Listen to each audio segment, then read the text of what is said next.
पहले एनडीए और अब सीबीएसई बॉम्ब पे बॉम्ब गिराया जा रहा है। यानी कि पहले क्लास 9th का सिलेबस चेंज कर दिया और अब 3 लैंग्वेजेस को कंपलसरी कर दिया है। हेलो एवरीवन, क्या हाल चाल? I hope you guys are doing pretty much good. और आज की जो वीडियो रहने वाली है बहुत ज्यादा इंपॉर्टेंट रहने वाली है उन सारे स्टूडेंट्स के लिए जो क्लास 9th में हैं, क्योंकि आपके समर ब्रेक सब चालू हो चुके हैं, यानी कि आपकी मौज मस्ती भी चालू हो चुकी है। सेम वे सीबीएसई वालों की भी मौज मस्ती शुरू हो गई है। पहले एनडीए और अब सीबीएसई बॉम्ब पे बॉम्ब गिराया जा रहा है।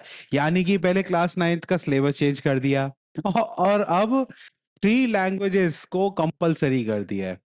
Yes, you heard it right, कि अब जो है 3 लैंग्वेज जो है कंपलसरी कर दिया गया है और उनको नाम दिया है R1, R2 एंड R3। वो क्या है, कैसे है, कब से लागू होने वाला है? तो लागू होने वाला है, आपको सरप्राइज मिलेगा कब? 1 जुलाई को। 1 जुलाई 2026 से आपका क्या कहते हैं ये सब लागू हो जाएगा। यानी कि आप जब स्कूल में पहुंचोगे तो आपके हाथ में 3 लैंग्वेजों की किताबें हाथ में पकड़ा दी जाएंगी। अच्छा भैया, बहुत बढ़िया बात। वैसी प्रेशर कम था, अब और कम हो जाएगा, है ना? तो सीबीएसई की जो ये मस्ती है, या कहें कि ये जो हमारे को उन्होंने गिफ्ट दिया है, इस गिफ्ट से क्या फायदा होने वाला है ये तो मुझे नहीं मालूम, लेकिन नुकसान होगा, वो कैसे होगा वो मैं आगे वीडियो में समझाऊंगा। ठीक। अच्छा, 3 लैंग्वेज का इंट्रोडक्शन कर दिया। कब से लागू होने लगा? जब आप कॉलेज पहुंचोगे 1 जुलाई 2026 को, तो ये लागू हो चुका होगा। ठीक है। अच्छा, 9th क्लास के लिए वैसे भी वो सोच रहे थे कि 9th क्लास के पास क्या ही प्रेशर होता है, पेरेंट्स तो कोई प्रेशर रखते नहीं है ना, कि अभी पढ़ लो, 4 साल है। बिल्कुल सही बात है, 4 साल है, आप अच्छे से पढ़ लो। लेकिन अब और प्रेशर पेरेंट्स के साथ, आप सीबीएसई भी आप पे चाहता है कि आप अच्छी तरीके से ध्यान से पढ़ो, ताकि आपको मौका ना मिल जाए गलती से भी जिंदगी जीने का। ठीक है। तो बात कर लें कि R1, R2, R3 जो इंट्रोडक्शन किया गया है, उसमें जो हमारा R1 रहने वाला है ये प्राइमरी लैंग्वेज है, R2 हमारी सेकेंडरी प्राइमरी लैंग्वेज है और R3 क्या है? फॉरेन लैंग्वेज है। अच्छा, प्राइमरी लैंग्वेज आप समझ सकते हो कि ये हिंदी होने वाली है, हमारी मातृभाषा हिंदी होने वाली है। अच्छा, सेकेंड प्राइमरी लैंग्वेज कौन सी होने वाली है?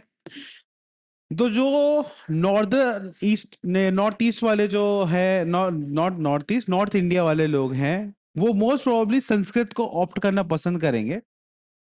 ठीक है, संस्कृत को ऑप्ट करना पसंद करेंगे। लेकिन इसमें और भी ऑप्शंस आपके पास अवेलेबल हैं। कौन कौन से? आपके पास तमिल अवेलेबल है, आपके पास मराठी अवेलेबल है, आपके पास एसएमईज अवेलेबल है। यानी कि वो हर लोकल लैंग्वेज जो आपके पास हमारे कंट्री में इस्तेमाल की जाती है, वो आपके पास अब ऑप्शन में अवेलेबल रहेगी R2 के अंदर।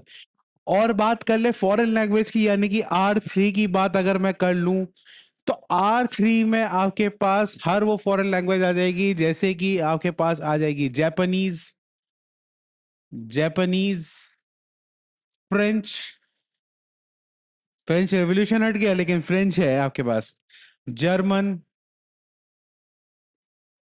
और एक जो सबसे, मतलब ये समझ लो कि ये ऐसी फॉरेन लैंग्वेज है जो आपको शायद आती भी होगी। ठीक है। ये कौन सी फॉरेन लैंग्वेज है? ये है आपकी English. Yes, you heard it right, English is gonna be your foreign language. ठीक। यानी कि आपकी जो इंग्लिश रहने वाली है वो फॉरेन लैंग्वेज के तरह कंसीडर की जाएगी। फॉर एग्जाम्पल, आप इन इन कॉम्बिनेशंस में अपना क्या कर सकते हो, इन इन कॉम्बिनेशंस में अपने सब्जेक्ट्स को या अपने लैंग्वेजेस को चूज कर सकते हो। कैसे कैसे आप चूज कर सकते हो? फर्स्ट प्राइमरी लैंग्वेज हो गई आपकी हिंदी, दूसरी हो गई संस्कृत, दूसरी हो गई क्या? आपकी संस्कृत हो गई, एंड तीसरी क्या हो गई? आपकी इंग्लिश, यानी कि फॉरेन लैंग्वेज। ये आप R1 रख लोगे, ये आप R2 रख लोगे, और ये आप क्या रख लोगे? R3। आई बात समझ में? सेम वे ये आपका हो जाएगा R1, ये हो जाएगा R2 और ये हो जाएगा R3। सेम वे आप यहाँ पे R1 को अपनी प्राइमरी, जरूरी नहीं है कि प्राइमरी लैंग्वेज जो है वो हिंदी ही हो, यानी कि जो R1 है वो जरूरी नहीं है कि हिंदी ही हो। कोई भी दो इंडियन लैंग्वेजेस को या दो इंडियन या लोकल लैंग्वेजेस को आपका कंसीडर किया जाएगा R1 R2 के अंदर। यानी कि अगर आप साउथ साइड से हैं तो आप तमिल, संस्कृत और फ्रेंच भी ले सकते हो। ऐसा नहीं है कि आप अगर साउथ में हो तो ही तमिल ले सकते हो, नॉर्थ साइड में भी हो तो भी ले सकते हो, ईस्ट साइड में हो तो भी ले सकते हो, वेस्ट साइड में तो भी ले सकते हो। कोई रोक टोक नहीं है सीबीएसई के थ्रू। हाँ, मैं पहली बता रहा हूँ, सीबीएसई बहुत अच्छी चीज है, अच्छी अच्छी अच्छी स्कीम्स लेके आता है वो। जैसे ओएसएम लेके आया, कितना मतलब मास्टर स्ट्रोक प्लान था बाय द सीबीएसई। तो ऐसे मास्टर स्ट्रोक्स आपको सीबीएसई के थ्रू टाइम टू टाइम मिलते रहे, है ना। तो आप अगर चाहो तो R3 में क्या कहते हैं, नॉट R3, R1 में आप अपना कोई भी प्राइमरी लैंग्वेज चूज कर सकते हो जो कि लोकल लैंग्वेज में हो। आप अगर महाराष्ट्र से है तो आप मराठी, तमिल और इंग्लिश ले सकते हो, ठीक है। तो R3 आपकी सारी फॉरेन लैंग्वेजेस है। लेकिन अब मुझे मालूम है हमारे जो स्टूडेंट्स हैं वो एनिमे के बहुत ज्यादा वो रहने वाले हैं कि मुझे जापानीज सीखनी है, जापानीज सीखने का तो अब मन सा हो गया है। तो वो सोचेंगे कि हम R3 में जापानीज ले लेते हैं। तो कई बच्चे क्या करेंगे, वो कॉम्बिनेशन लेने की कोशिश करेंगे। कौन सा? फॉर एग्जाम्पल अभी यहाँ पे इंग्लिश है, तो एक मैं इंग्लिश ले लेता हूँ, एक इंग्लिश ले लेता हूँ, एक हिंदी ले लेता हूँ, और एक क्या ले लेता हूँ, जापानीज ले लेता हूँ। क्या लेते लेता हूँ? जैपनीज ले लेता हूँ। तो ये वाला कॉम्बिनेशन उसके लिए फेल हो जाएगा, उसके लिए ये कॉम्बिनेशन फेल हो जाएगा। क्यों? क्योंकि इंग्लिश को सीबीएसई ने क्या कंसीडर किया है, एक फॉरेन लैंग्वेज कंसीडर किया है। यानी कि जो ये पहला वाला कॉम्बिनेशन अगर कोई ले ले तो वो नहीं ले सकता। अगर कोई दूसरा वाला ले ले, इंग्लिश, फ्रेंच और हिंदी ले ले, तो ये भी पॉसिबल नहीं है।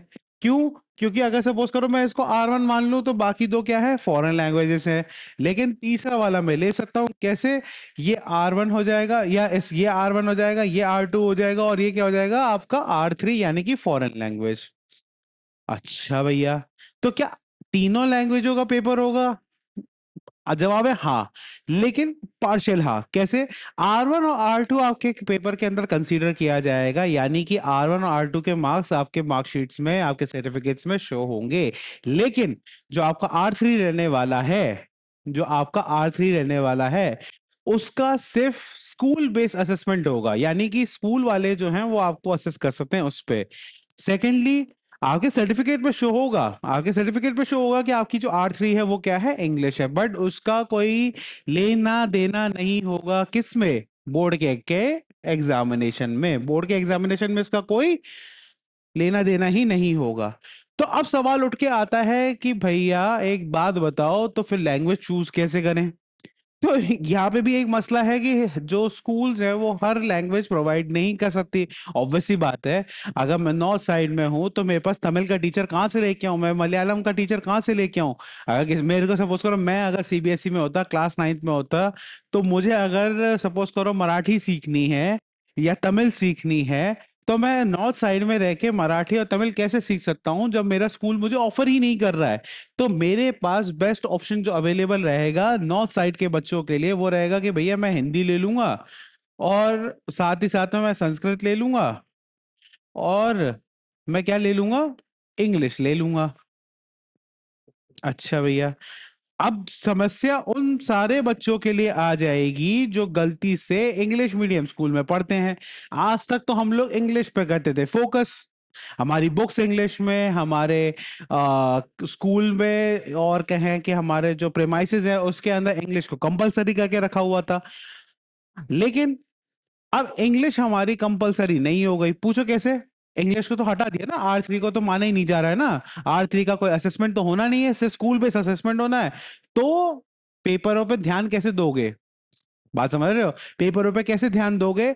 आपको मेन जो ध्यान देना पड़ेगा वो देना पड़ेगा हिंदी और संस्कृत पे, ताकि आपका ज्यादा से ज्यादा स्कोर मार्क्स हो सके। और ये अब आप लोगों के लिए रहने वाला टफ।